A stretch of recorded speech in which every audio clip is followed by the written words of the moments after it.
তাহলে আমি যদি হল এবং ফ্যাকাল্টিতে রাজনীতি করতে না পারি, তাহলে আমি বিশ্ববিদ্যালয়ের ছাত্র রাজনীতি কি কোথায় করব? বাকছাস এবং উমামার মতো জায়গায় কি সচিবালয়ে রাজনীতি করব?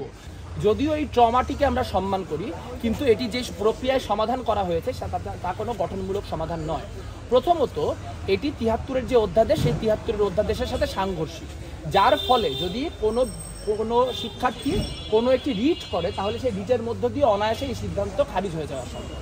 দ্বিতীয়ত, যদি আমরা ধরেও নেই যে এই রিটের মধ্য দিয়ে এটি খারিজ হলো না, তাহলে ধরা যাক ছাত্রদল এখন ক্ষমতায় নেই, ৬ মাস পরে জাতীয় নির্বাচন হলো এবং সেই জাতীয় নির্বাচনে বিএনপি জিতে গেল। যদি তা হয়, তাহলে ছাত্রদল তো বিশ্ববিদ্যালয়ে রাজনীতি করার পারমিশন তাদের আছে। তাহলে বিশ্ববিদ্যালয়ের যেই ছাত্রদলের নেতাকর্মীরা, তারা তো বিভিন্ন হলেরই আবাসিক হবেন। তাহলে সেই আবাসিক হলগুলিতে থাকা অবস্থায় তাদের কমিটি না থাকলেও তারা তো সেই একই জবরদখল সবই করতে পারবে, কারণ বিশ্ববিদ্যালয়ে তাদের রাজনীতি করার অধিকার থাকছে। এবং আমরা যদি হাইপোথেটিক্যালি ধরে নিই যে তাদের মাদার পার্টি রাষ্ট্র ক্ষমতায় আছেন, তখন হল কমিটি থাকা বা না থাকাতে তাদের জবরদখল নিশ্চিত করার ক্ষেত্রে কিন্তু কোনো পার্থক্য হবে না। বরং মাঝখান দিয়ে যেটি হলো যে এই মুহূর্তে আমাদের পক্ষে সম্ভব ছিল একটা ক্যাম্পাস চার্টার তৈরির মধ্য দিয়ে হলগুলিতে এবং ফ্যাকাল্টিগুলিতে রাজনীতি কি ফরম্যাটে থাকবে, রাজনীতি কিভাবে নিয়ন্ত্রিত হবে, তার একটি রূপরেখা নিশ্চিত করা।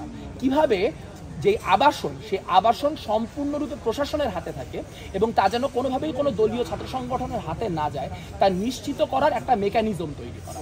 কিন্তু তা না করে আমরা একটা জনতুষ্টিবাদী কর্মকাণ্ডের মধ্যে গেলাম এবং যার মধ্যে দিয়ে একটি স্ববিরোধী সিদ্ধান্ত পাশ করা হলো। তারা ১৭ জুলাইয়ের কথা বলছেন যে ১৭ জুলাইয়ের ৯ দফার হিসাব অনুযায়ী করা হবে। তা ৯ দফার হিসাব অনুযায়ী যদি করা হয়, তাহলে তো ছাত্র রাজনীতি বিশ্ববিদ্যালয়ে নিষিদ্ধ। তাহলে আপনি যে হলে নিষিদ্ধ করতেছেন, তাহলে বিশ্ববিদ্যালয় কমিটিগুলো বিলুপ্ত করে দেন, আমাদের বিশ্ববিদ্যালয় কমিটি তুলে দেন। কারণ তাহলে তো সেটা সাংঘর্ষিক। কারণ আমার যদি বিশ্ববিদ্যালয় কমিটি থাকে, তাহলে আমার বিশ্ববিদ্যালয় কমিটিটা যদি একটা জেলা পর্যায়ের শাখা হয়, তাহলে অবশ্যই তার ইউনিট বা শাখা ইউনিটগুলি হবে হচ্ছে হল এবং ফ্যাকাল্টি। তাহলে আমি যদি হল এবং ফ্যাকাল্টিতে রাজনীতি করতে না পারি, তাহলে আমি বিশ্ববিদ্যালয়ের ছাত্র রাজনীতি কি কোথায় করব? বাকছাস এবং উমামার মতো জায়গায় কি সচিবালয়ে রাজনীতি করব? তা তো আমরা করতে পারবো না। কাজে আমাদের রাজনীতি করতে গেলে হল কমিটি দিতে পারি আর না পারি, আমাদের রাজনীতি আলটিমেটলি হলগুলি এবং ফ্যাকাল্টিগুলিতেই হবে। তো আজকে হল কমিটি নিষিদ্ধ হয়েছে, কালকে যদি আমি কোনো একটা হলের কথার কথা দুইটা ছাত্রের সঙ্গে চা খাইতে বসি, তাহলে সেই দুজন ছাত্রকে যে ছাত্র ইউনিয়ন সন্দেহ করে হল থেকে বাইর করে দেওয়ার পায় তারা হবে না, তা আমরা নিশ্চিত হচ্ছি কিনা। তারা আরও একই সঙ্গে গতকালকে স্মরণকালে সব থেকে হাস্যকর কথাটা একটা প্রশাসনের মানুষের মুখ থেকে আমরা শুনছি, সেটি হচ্ছে গুপ্ত রাজনীতি নিষিদ্ধ করা হবে। আমার মাথায় বুদ্ধি কম সম্ভবত, আমি জানি না গুপ্ত রাজনীতি কিভাবে নিষিদ্ধ করে। কারণ গুপ্ত রাজনীতির বৈশিষ্ট্য হচ্ছে তা প্রকাশ্য না, ফলে তা ডিটেক্টেবল না। যা ডিটেক্টই করা যায় না, তা নিষিদ্ধ কিভাবে করা হয় তা আমার জানা নাই। এই ঘটনার মধ্য দিয়ে বরং গুপ্ত রাজনীতিকে প্রণোদনা দেওয়া হলো এবং রাজনীতি যাতে কেউ ব্যক্ত না করে তার একটা ইনসেন্টিভ তৈরি করে। তাহলে বিশ্ববিদ্যালয়ের জন্য ভালো হলো না। রাজনীতি প্রকাশ্য রাখার পরও আপনার কিছু কমন কনসেনসাস তৈরি করার মধ্যে দিয়ে এবং সেগুলোকে কিছু বাইন্ডিংয়ের মধ্যে এনে সিটের যে অ্যালোকেশন, সেই অ্যালোকেশন নিশ্চিত করা যায়। মূল মুশকিলটা তো এটাই যে আমাদের যথেষ্ট পরিমাণ সিট নেই। যদি যথেষ্ট পরিমাণ সিট থাকতো, তাহলে সিটের জন্য কাউকে রাজনীতি করতে হতো, তাই তো বিষয়। তাহলে আপনি সিটের সংখ্যা বাড়ানোর দাবি না করে কেন রাজনীতি নিষিদ্ধের দাবি করতেছেন? ধরেন কথার কথা রোকেয়া হলে আপনার কথার কথা ধরেন ২,০০০ সিট আছে বা ৫,০০০ সিট আছে, শিক্ষার্থী আছে তার থেকে 5,০০০ বেশি, যার ফলে প্রথম বর্ষ যখন শিক্ষার্থীরা আসে তখন সেই শিক্ষার্থীরা অনেক ক্ষেত্রে হলে ওঠার জন্য আপনার যেই ক্ষমতাসীন রাজনৈতিক দল তার উপর নির্ভরশীল থাকে। তো এইটা সলভ করার সবচেয়ে সহজ মেকানিজম হচ্ছে আপনি হলের সিট সংখ্যা বৃদ্ধি করেন এবং আপনি প্রথম বর্ষকে অগ্রাধিকার ভিত্তিতে সিট নিশ্চিত করেন। কে করছে কি করছে এগুলো আমার কাছে প্রমাণ নাই, আমি এরকম আন্দাজে পপুলিস্ট কথাবার্তা বলতে পারবো না যে ষড়যন্ত্র করছে ও ষড়যন্ত্র করছে, যার প্রমাণ আমার কাছে নাই তা নিয়ে আমি কেন কথা বলবো।